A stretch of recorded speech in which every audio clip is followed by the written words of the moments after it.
Have you ever woken up in the middle of the night, heart racing, wondering if this is all there is to your financial life? That quiet moment when you realize you're living far below your potential, not just in terms of income, but in terms of the value you could be creating in the world. I remember the exact moment this question shattered my world. It was 2:47 a.m., and I was sitting at my kitchen table, illuminated by the harsh glow of past due notices. I had a good education, a decent job, and I was working harder than ever. Yet something was painfully missing. That night became my turning point, the moment I discovered Jim Rohn's transformational wisdom about value creation and personal development. This book isn't just another collection of success principles. It's a journey into the heart of what truly creates prosperity. Through these pages, you'll discover why Jim Rohn's famous words, "Your income right now is a reflection of your past philosophies," hold the key to transforming your financial future. You're about to embark on a journey that has transformed countless lives, including my own. But let me be clear, this isn't about quick fixes or magical solutions. It's about understanding and applying the timeless principles that govern value creation and wealth generation. As Jim Rohn would say, don't wish it were easier, wish you were better. Chapter 1. The Mirror Principle. Understanding Your Value DNA. When was the last time you looked at your bank account and felt a deep disconnect between your potential and your reality? For James, a talented software developer, this moment came during his daughter's college campus tour.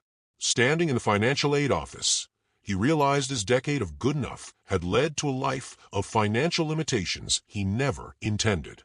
"I'm doing everything right," he protested during our first coaching session. "I show up early, stay late, manage my projects well. Why isn't it enough?" His story reflects a universal struggle, the gap between effort and reward that so many of us face.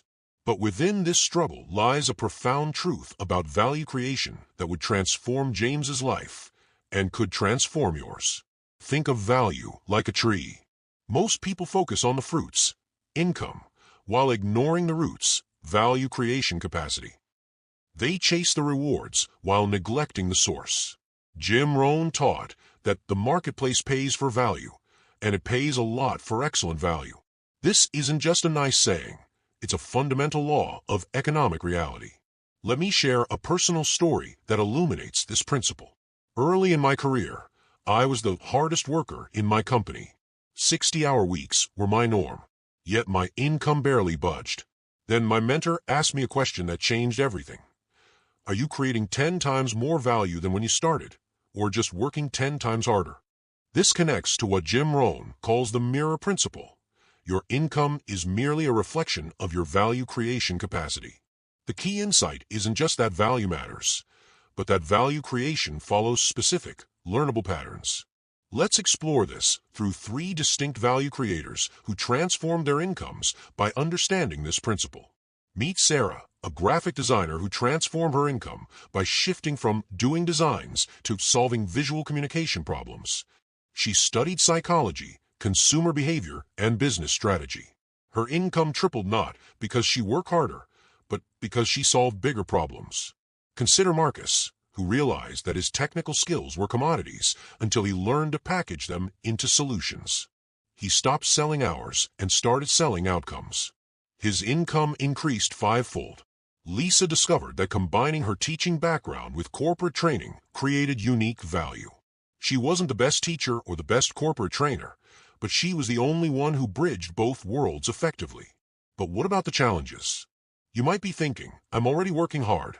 The solution isn't more effort, but rather redirecting that effort toward higher value activities.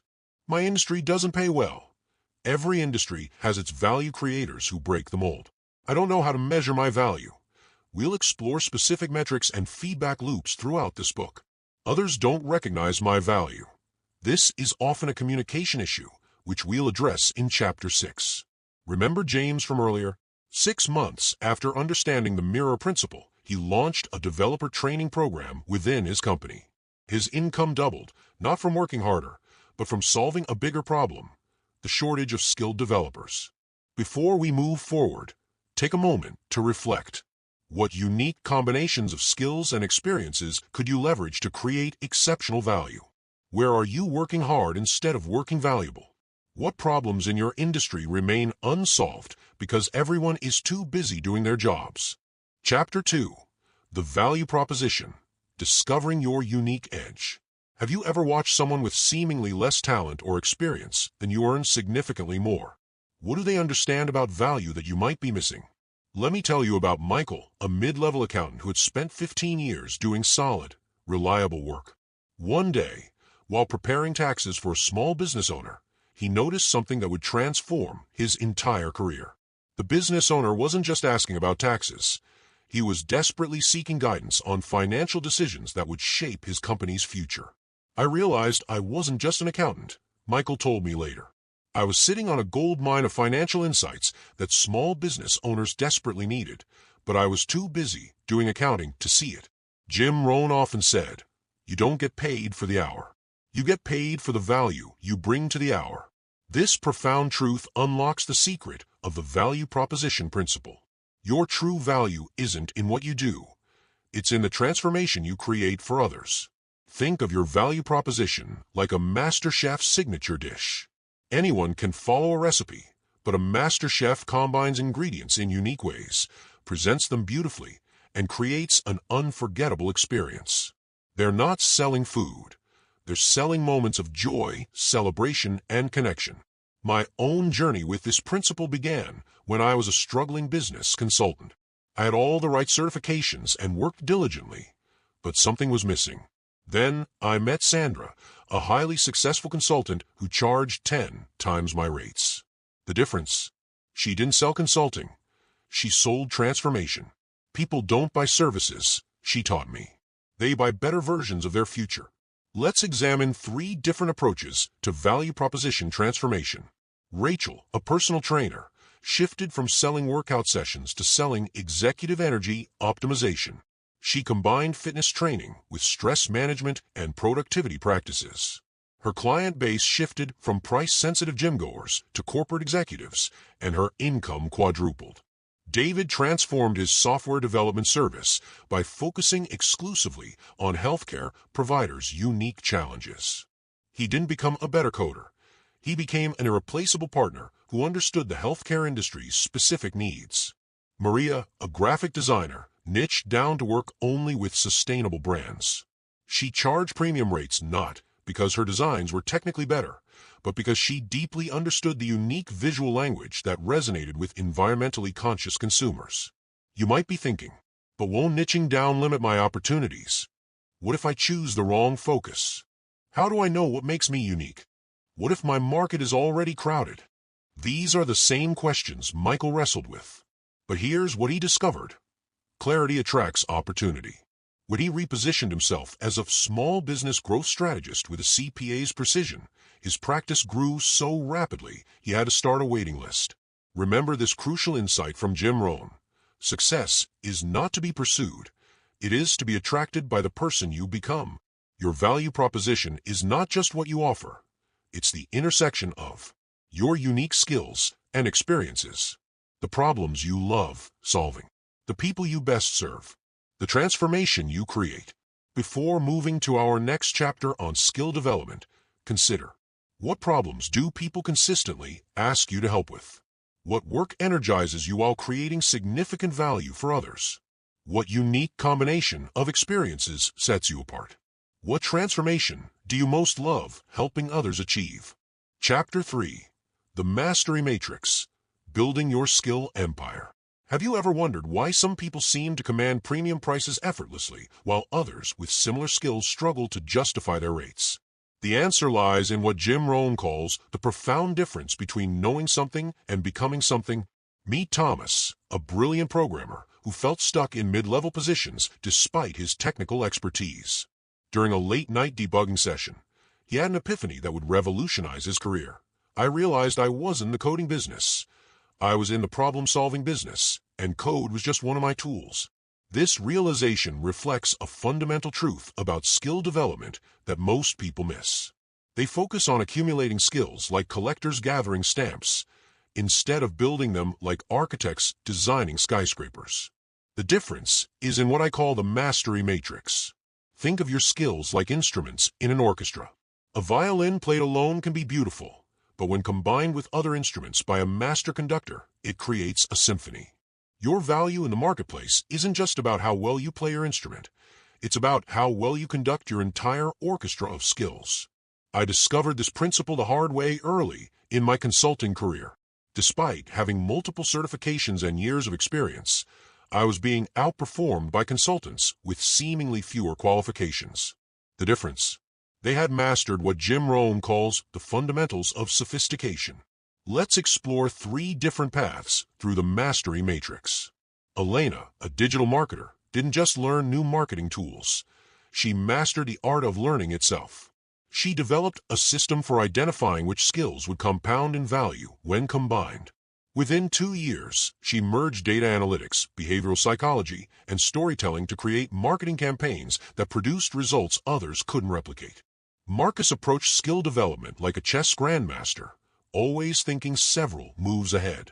Instead of chasing the latest programming languages, he focused on understanding the principles behind technological change.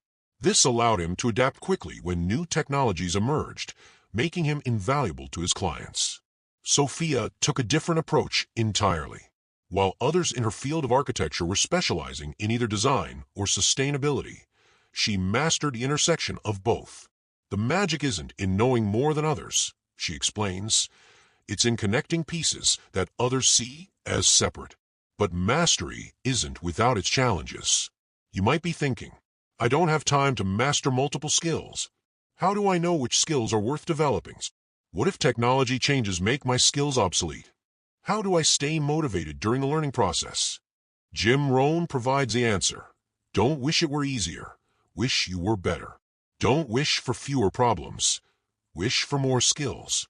Let me share a practical framework for building your skill empire. Core competency mastery. Identify your foundation skill. Master its fundamental principles. Understand its historical evolution. Anticipate its future direction. Strategic skill stacking. Choose complementary skills. Focus on high-leverage combinations. Build unique skill intersections.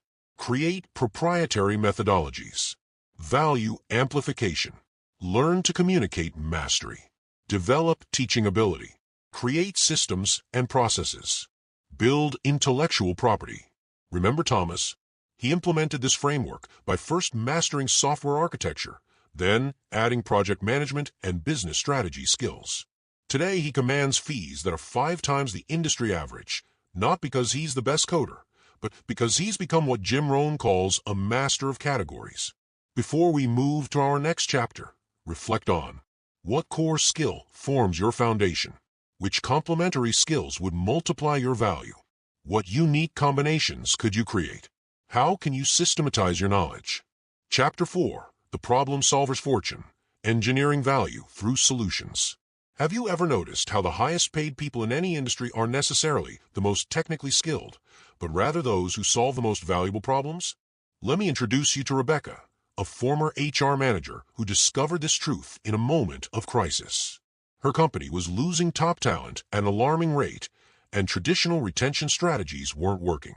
Late one night, analyzing exit interviews, she discovered a pattern that would transform her career and create a multi-million-dollar consulting practice. Everyone was focused on salaries and benefits, she recalls. But the real problem was invisible. A disconnect between how companies were managing their hybrid work environments and what high performers actually needed to thrive. Jim Rohn taught us that the size of the problem you solve determines the size of the opportunity. This insight contains the key to exponential income growth, what I call the problem solver's paradigm. Think of problems like icebergs. Most people focus on solving the visible 10%, the obvious challenges everyone can see. But the real value and the real fortune lies in solving the 90% that lurks beneath the surface. My own journey with this principle began during my years as a management consultant. I was competent at diagnosing surface problems, inefficient processes, communication breakdowns, organizational bottlenecks. But my income transformed when I learned to identify and solve what Jim Rohn calls problems of perspective, the hidden challenges that create visible symptoms. Let's explore 3 master problem solvers who transformed their incomes by solving deeper problems. Mark, an IT consultant, noticed that while everyone was selling cybersecurity solutions, nobody was addressing the human behavior patterns that made companies vulnerable.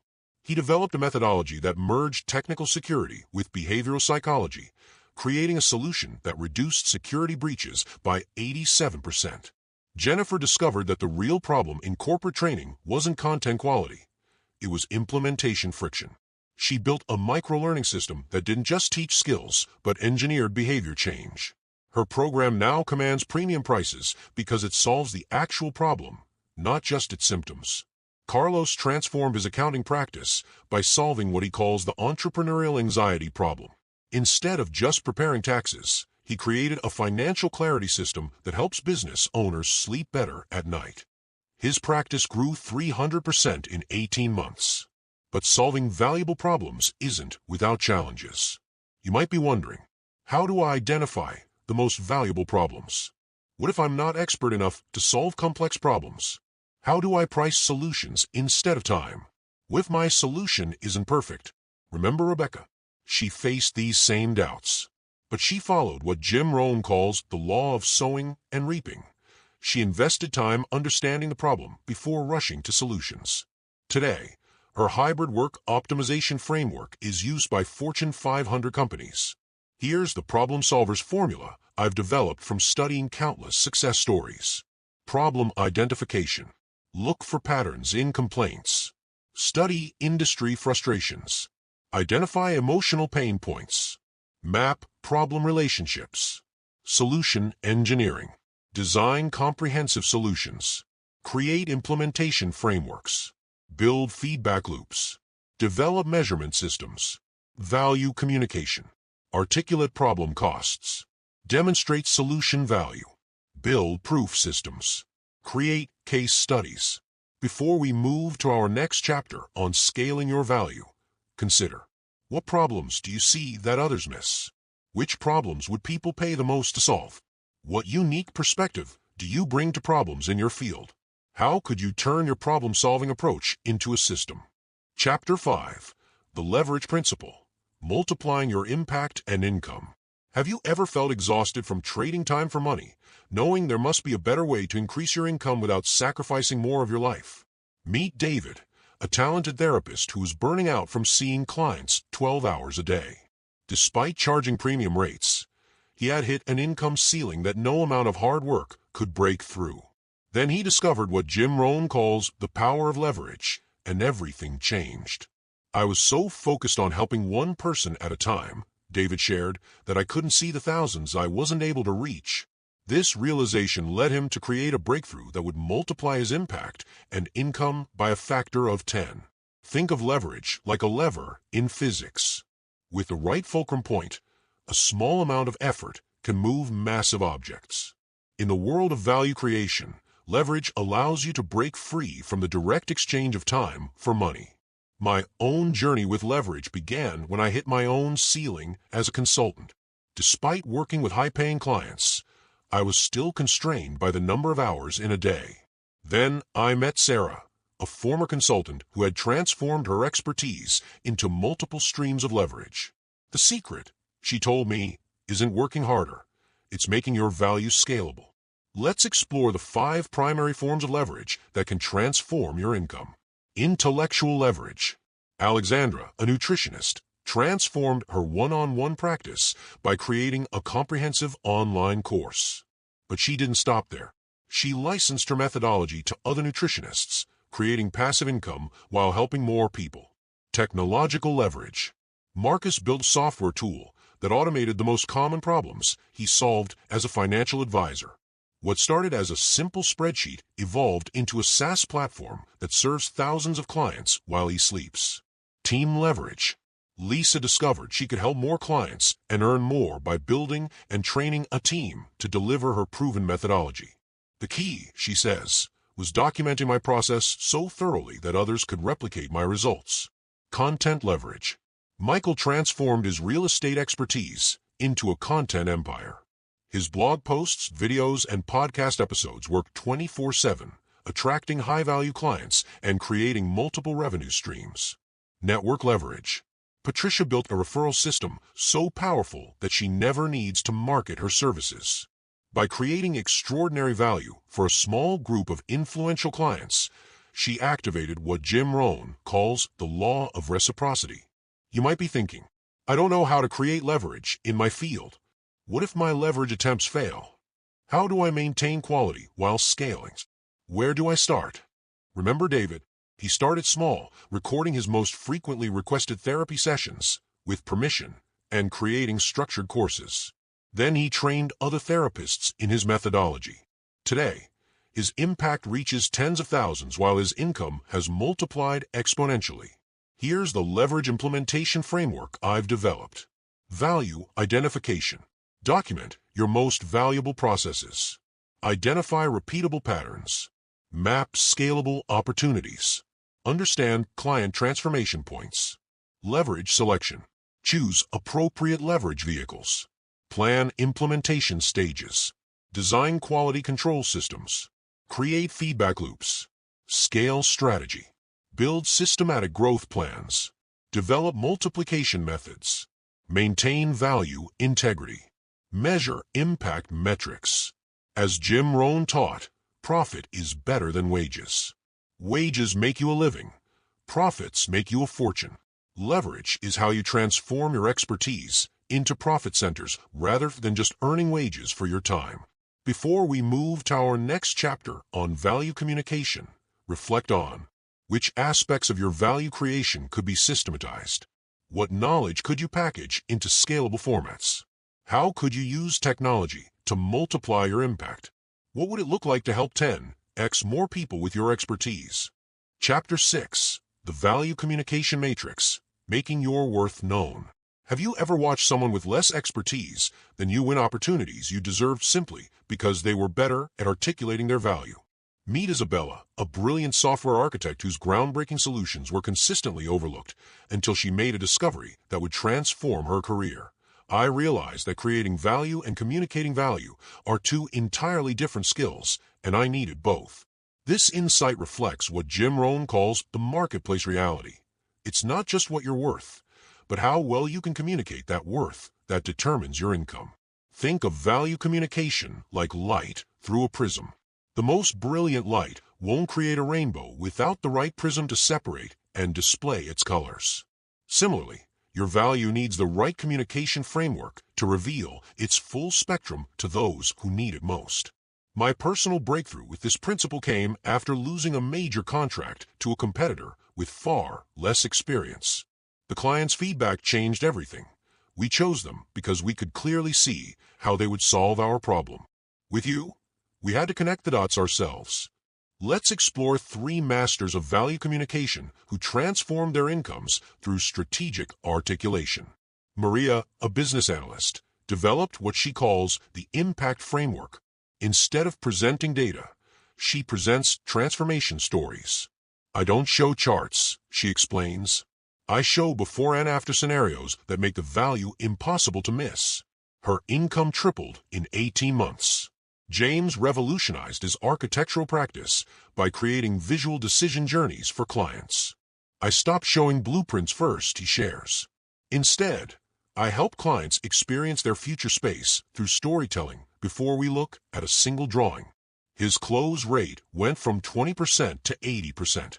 Sophie transformed her HR consultancy by developing the Value Visibility Matrix, a simple but powerful way to show clients the hidden costs of their current situation versus the value of her solutions. When they can see the gap, she says, the price becomes secondary. Common challenges in value communication include: I feel like I'm bragging if I talk about my value.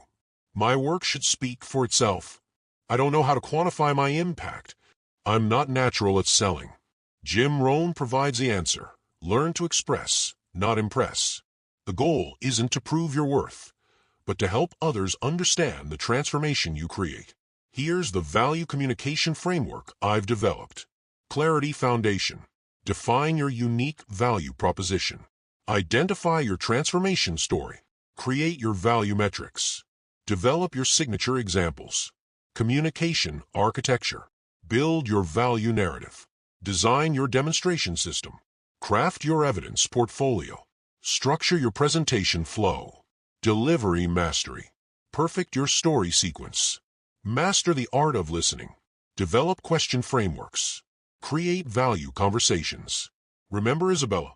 She implemented this framework by creating what she calls solution stories, case studies that focus on transformation rather than technology. Today, she commands fees at the top of her industry and has a waiting list of clients. Chapter 7. The Strategic Network. Building Your Value Ecosystem. Have you ever noticed how some professionals seem to effortlessly attract opportunities while others, equally talented, struggle to find them? Meet Robert, a brilliant management consultant who is working twice as hard as his peers but earning half as much. His transformation began when he overheard a conversation at a conference. Your network is your net worth. This simple phrase would lead him to discover what Jim Rohn calls the power of association. Think of your professional network like a garden. Most people collect contacts like they're collecting stamps, focusing on quantity over quality. But master networkers cultivate relationships like master gardeners tend their gardens, understanding that each relationship needs the right environment to flourish. My own journey with strategic networking began after a painful realization.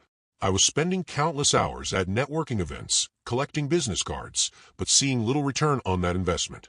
Then I met Elizabeth, who never attended traditional networking events, yet had a thriving referral network that generated millions in revenue. The secret, she told me, isn't in knowing more people. It's in being known for creating specific value for specific people. Let's explore 3 distinct approaches to strategic networking that transform careers. Anthony shifted from attending general business events to hosting small, focused dinner discussions around specific industry challenges. I stopped trying to meet everyone, he explains, and started creating spaces where the right people could solve problems together. Patricia developed what she calls the value chain method. She mapped out who came before and after her in her clients' value chains, then built strategic relationships that made her services more valuable to everyone involved. Michael created a center of influence system, focusing on building deep relationships with just 5 key people in his industry. These relationships, he shares, generate more opportunities than my previous network of hundreds. You might be thinking, I'm not naturally good at networking. I don't want to feel manipulative. I don't have access to high-level connections. I'm too busy for extensive networking. Jim Rohn provides clarity here. You are the average of the 5 people you spend the most time with. This isn't about manipulation. It's about creating environments where value naturally flows. Here's the strategic network framework I've developed. Network audit. Map your current relationships. Identify value gaps. Spot opportunity zones. Assess relationship quality. Value architecture. Design your contribution strategy. Create connection systems. Develop nurture protocols. Build value exchange platforms. Relationship cultivation. Implement regular touch points. Create value-first interactions. Build genuine connections. Develop long-term partnerships.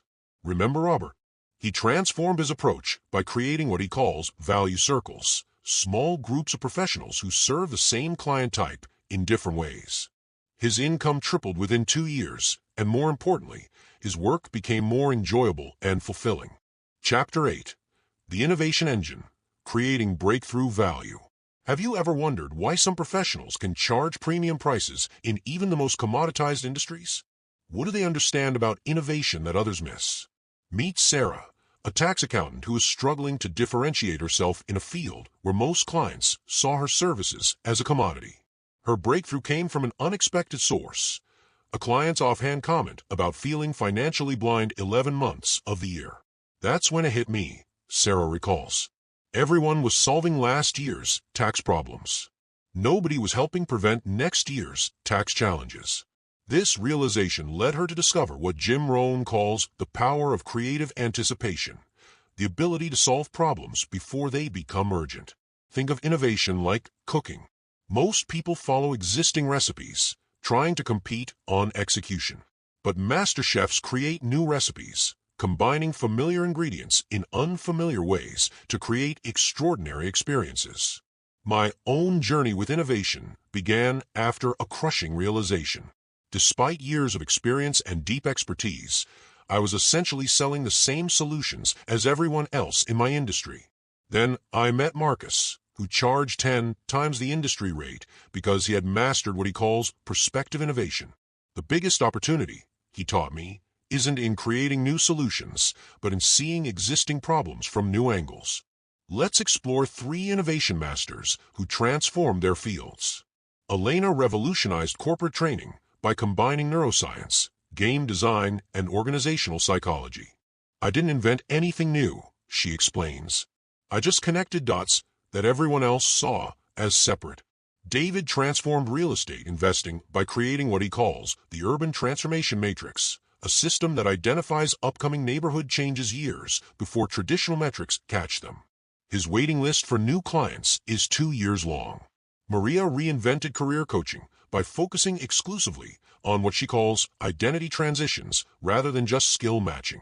Everyone else was helping people find jobs, she says. I helped them become someone new. Common innovation challenges include: everything in my field has already been done. I don't see myself as creative. What if my innovations fail? How do I know what's worth innovating? Jim Rohn provides a compass. Don't wish it were easier. Wish you were better. Don't wish for fewer problems. Wish for more skills. Here's the innovation framework I've developed. Perspective shifting. Question existing assumptions. Explore adjacent possibilities. Combine unlikely elements. Reverse traditional approaches. Value innovation. Identify unmet needs. Create new categories. Design hybrid solutions. Build proprietary systems. Implementation engineering. Test innovative approaches. Refine through feedback. Scale successful innovations. Create protection systems. Remember Sarah? She developed what she calls financial future mapping, a system that combines tax planning, business strategy, and personal wealth creation. Today, she works with half as many clients at 5 times her previous rates. Chapter 9. The Implementation Imperative, Turning Knowledge into Results. Have you ever met someone who's attended every seminar, read every book, yet still hasn't transformed their income? What separates those who know from those who do? Meet James, a brilliant strategy consultant who had accumulated enough knowledge to fill several books. Yet his income plateaued for 5 years straight. His transformation began with a brutal self-realization. I was collecting wisdom, but not creating wealth. I was preparing, but never producing. This reflects one of Jim Rohn's most powerful insights. Knowledge is not power, it's potential power. Execution trumps knowledge every day of the week. Think of implementation like farming. Having the best seeds, soil knowledge, and equipment means nothing if you never plant the crops. Yet most people spend their lives accumulating better seeds while their fields lie fallow. My own wake-up call came after spending $50,000 on courses and coaching that produced zero return on investment. Not because the information wasn't valuable, but because I had fallen into what I now call the knowledge comfort zone, the false sense of progress that comes from learning without applying. Let's explore 3 implementation masters who transformed their potential into profit. Rachel developed the 90-day value sprint system after realizing her corporate training clients were drowning in information but starving for transformation. I stopped selling information, she explains, and started selling implementation. Her company now generates 7 figures by focusing exclusively on execution. Marcus created what he calls the daily driver method, breaking complex business strategies into daily micro-actions. Most people fail at implementation because they try to change too much at once, he shares. His clients achieve 85% of their annual goals compared to the industry average of 8%. Lisa revolutionized her coaching practice by switching from hourly consultations to implementation partnerships. She only gets paid when her clients execute and achieve results. It forced me to master the science of implementation, she says. Her income has increased 400% since making this shift. Common implementation challenges include: I need to learn more Before I start, what if I implement imperfectly? How do I know what to implement first? I get stuck in analysis paralysis. Jim Rohn provides the antidote. Success is neither magical nor mysterious. Success is the natural consequence of consistently applying basic fundamentals. Here's the implementation framework I've developed. Action architecture. Break down major goals into micro-actions. Create daily implementation rituals. Design progress tracking systems. Build accountability structures. Execution engineering. Develop decision-making protocols. Create feedback loops. Establish course correction mechanisms. Install success triggers. Results acceleration. Identify leverage points. Optimize key activities.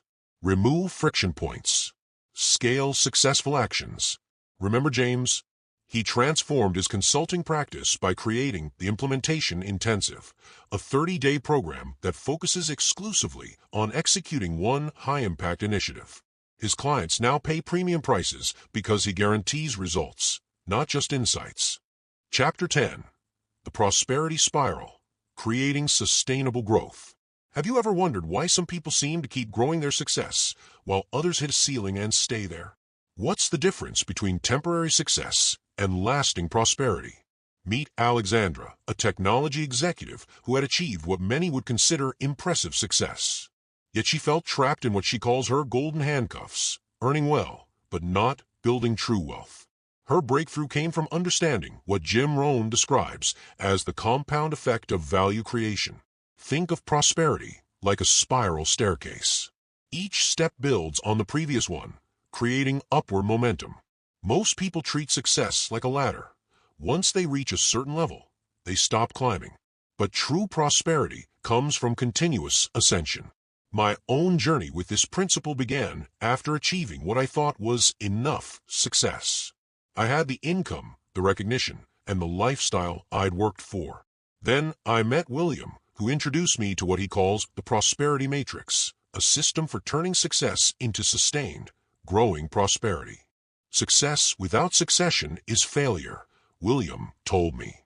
True prosperity isn't about reaching a destination. It's about building systems that generate increasing value over time. Let's explore 3 masters of sustainable prosperity who transformed success into lasting wealth. Diana built what she calls the value velocity system.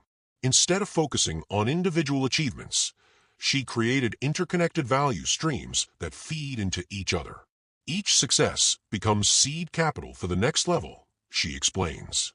Her wealth now grows automatically through multiple channels. Michael developed the Prosperity Pipeline, a methodology for turning current projects into future opportunities. Most people celebrate winning a client, he shares. I celebrate setting up the systems that will bring the next 10 clients. His income grows 40% annually without additional effort. Sarah mastered what she calls success stacking, using each achievement as a foundation for larger opportunities. I stopped thinking about individual wins, she says, and started building success sequences. Her wealth now compounds naturally through strategic progression. Common prosperity challenges include: I'm afraid of losing what I've gained. Success feels inconsistent and unpredictable. I don't know how to make my growth sustainable. I'm running faster, but not getting further ahead. Jim Rohn provides a key insight. Success is nothing more than a few simple disciplines practiced every day, while failure is simply a few errors in judgment, repeated every day. Here's the prosperity spiral framework I've developed. Value velocity. Create self-reinforcing success cycles. Build momentum-generating systems. Develop compound growth triggers. Install prosperity accelerators. Strategic succession. Design legacy systems. Create value multiplication methods. Build sustainable growth engines. Develop prosperity protocols. Wealth evolution. Transform success into systems. Convert achievements into assets. Build intellectual property portfolios. Create lasting value structures. Remember Alexandra? She transformed her success by creating what she calls the Prosperity Protocol, a system for turning each achievement into a platform for greater value creation. Today, her wealth grows automatically through multiple channels, and more importantly, she's built something that will outlast her active involvement. Epilogue: Your journey to lasting prosperity.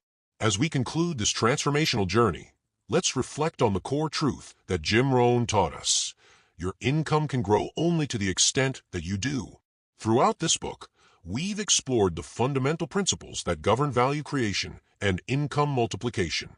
The mirror principle of value reflection, the value proposition that sets you apart, the mastery matrix that compounds your skills, the problem solver's fortune that creates opportunities, the leverage principle that multiplies your impact, the value communication matrix that amplifies your worth, the strategic network that accelerates your growth, the innovation engine that breaks through ceiling, the implementation imperative that turns knowledge into results, the prosperity spiral that ensures lasting success. But knowledge without action is merely entertainment. As you close this book, I challenge you to take specific action. Choose your focus. Select one principle that resonates most strongly. Identify 3 specific actions you can take this week. Create a 90-day implementation plan. Set up accountability systems. Build your foundation. Audit your current value creation systems. Map your prosperity opportunities. Design your growth strategy. Create your success metrics. Start your ascension. Take immediate action, however small. Document your progress. Celebrate small wins. Build momentum daily. Remember Jim Rohn's wisdom. Don't wish for less problems. Wish for more skills. Don't wish for less challenges. Wish for more wisdom. Your journey to extraordinary income through value creation begins now. The principles you've learned are timeless, but their power lies in your implementation. Start today, start small, but most importantly, start. The marketplace is waiting for your unique value. The only question is, how much value will you choose to create? Your next steps. To help you begin implementing these principles immediately, I've created an implementation guide below. Daily Value Creation Ritual. Morning reflection on your highest value activities. Daily skill development practice. Evening review of value delivered. Planning for tomorrow's impact. Weekly value acceleration. Review your value creation metrics. Adjust your implementation strategy. Celebrate progress and wins. Set next week's value targets. Monthly value evolution.